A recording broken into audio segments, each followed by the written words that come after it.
నమస్తే welcome to are voice నేను మీ వాత్సల్య assembly ఎన్నికల తర్వాత జమ్మూ కాశ్మీర్కు రాష్ట్ర హోదాను పునరుద్ధరిస్తామని కేంద్ర హోంమంత్రి అమిత్ షా మరోసారి స్పష్టం చేశారు.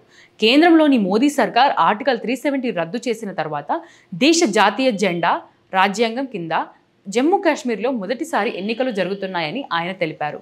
కాంగ్రెస్ నేషనల్ కాన్ఫరెన్స్ కూటమి జమ్మూ కాశ్మీర్లో ఉగ్రవాదాన్ని పునరుద్ధరించేందుకు ప్రయత్నాలు చేస్తోందని హోంమంత్రి ఆరోపించారు. జమ్మూలో బీజేపీ కార్యకర్తలను ఉద్దేశించి ప్రసంగిస్తూ రాష్ట్ర హోదా హామీలతో కాంగ్రెస్ ప్రజలను తప్పుదోవ పట్టిస్తోంది. అలా చేసే అధికారం రాహుల్ గాంధీకి ఉందా? ఎన్నికల ముందు ఏ శక్తి కూడా స్వయం ప్రపత్తి గురించి మాట్లాడదు అని స్పష్టం చేశారు. ఎన్డీఏ సర్కార్ ఉగ్రవాదాన్ని పునరుద్ధరణను అనుమతించదు. బీజేపీ ప్రభుత్వం కల్పించిన రిజర్వేషన్లతో గుజ్జర్లు, పహారీలు, బకర్వాళ్ళు, దళితులతో సహా ఏ వర్గానికి అన్యాయం జరగదు. జమ్మూ కాశ్మీర్లో రాబోయే ఎన్నికలు చారిత్రకమైనవి. ఎందుకంటే స్వాతంత్రం వచ్చిన తర్వాత మొదటిసారి భారత జాతీయ జెండా రాజ్యాంగం కింద ఎన్నికలు జరుగుతున్నాయి అని అమిత్ షా చెప్పారు. గతంలో 2 జెండాలు 2 రాజ్యాంగాల ఆధారంగా జమ్మూ కాశ్మీర్లో ఎన్నికలు జరిగేవని ఆయన గుర్తు చేశారు.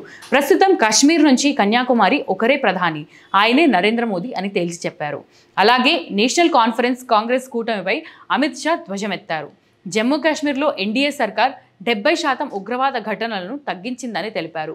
ఇప్పటి వరకు మరో ప్రాంతం ప్రజలు కోరుకున్న వారు ఇక్కడ ప్రభుత్వాన్ని ఏర్పాటు చేసేవారని, కానీ మొదటిసారిగా జమ్మూ ప్రజలు తాము కోరుకున్న వారిని అధికారంలోకి తీసుకురాబోతున్నారని, పరోక్షంగా కాశ్మీర్లోయ ప్రజల ప్రాబల్యం తగ్గిందనే సంకేతం ఇస్తూ ప్రసంగించారు. అయితే జమ్మూ కాశ్మీర్ను మరోసారి ఉగ్రవాద ఊబిలోకి నెట్టడానికి ఎన్సీ కాంగ్రెస్ కూటమి ప్రయత్నిస్తోందని అమిత్ షా ఆరోపించారు. ఈ కూటమి ఎప్పటికీ జమ్మూ కాశ్మీర్లో ప్రభుత్వాన్ని ఏర్పాటు చేయలేదని ఎద్దేవా చేశారు.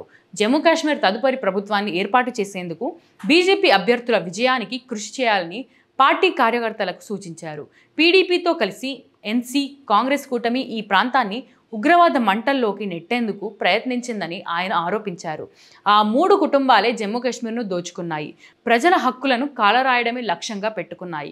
ఆ కూటమి ఒకవేళ అధికారంలోకి వస్తే ఉగ్రవాదం మళ్లీ విజృంభిస్తోంది. భాజపా అధికారంలో ఉంటే టెర్రరిజాన్ని నాశనం చేస్తోంది. ఉగ్రవాదం అంతమయ్యే వరకు పాకిస్తాన్తో చర్చలు ఉండవు అని మరోసారి పునరుద్ఘాటించారు. ఇలాంటి మరిన్ని ఇంట్రెస్టింగ్ వీడియోస్ కోసం ఆర్ వాయిస్ను సబ్స్క్రైబ్ చేయండి. నచ్చిందా లైక్ చేయండి.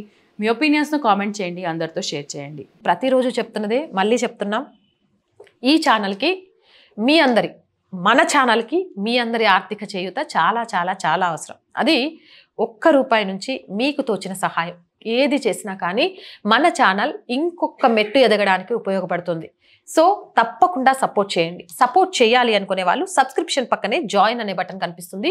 1 to 5 లెవెల్స్ ఉంటాయి. ఏదో ఒక లెవెల్లో సపోర్ట్ చేయండి. లేదా స్క్రీన్ మీద గూగుల్ పే, ఫోన్ పేతో పాటు అకౌంట్ డీటెయిల్స్ కూడా ఉంటాయి. అలా అయినా సపోర్ట్ చేయొచ్చు. అండ్ చూస్తున్న ప్రతి ఒక్కరూ సబ్స్క్రైబ్ చేయండి. దీంతో పాటు మనదే ఇంకో ఛానల్ ఇట్స్ మీ నవత అని కూడా ఉంది. దాన్ని కూడా సబ్స్క్రైబ్ చేయండి, లైక్ చేయండి, షేర్ చేయండి.